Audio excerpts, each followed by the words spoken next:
Hey, from big box office, celebrity scandals, it was a wild year in entertainment. Oh yeah, new at 5, reporter David Daniel looks at some of the highs and the lows from 2019.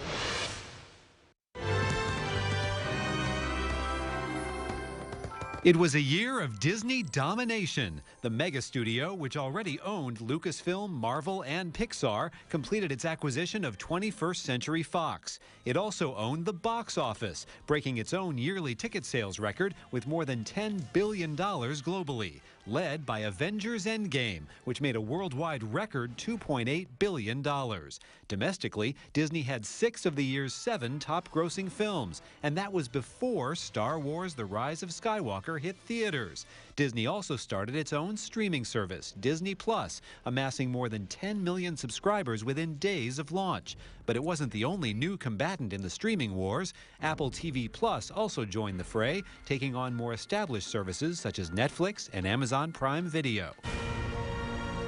2019 did not bring George R.R. Martin's long-awaited last 2 books in his Song of Ice and Fire series, but on TV, HBO's Game of Thrones ended its 8-season run with a lot of dead characters and more than a few fan complaints.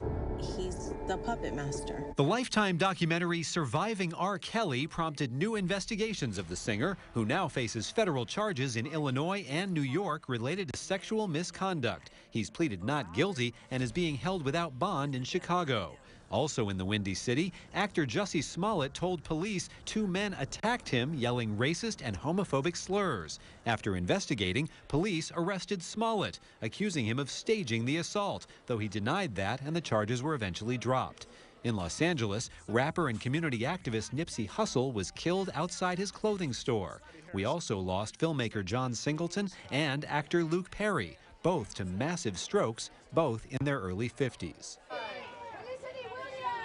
2 Hollywood actresses were among the 50-plus people charged in the college admissions scandal. Felicity Huffman pleaded guilty, admitting she paid $15,000 to boost her daughter's SAT scores and served 11 days in federal prison. Lori Loughlin and her husband deny allegations they paid $500,000 to get their daughters into the University of Southern California under false pretenses. They face up to 45 years in prison if convicted. You're supposed to hold me down, but you're holding me.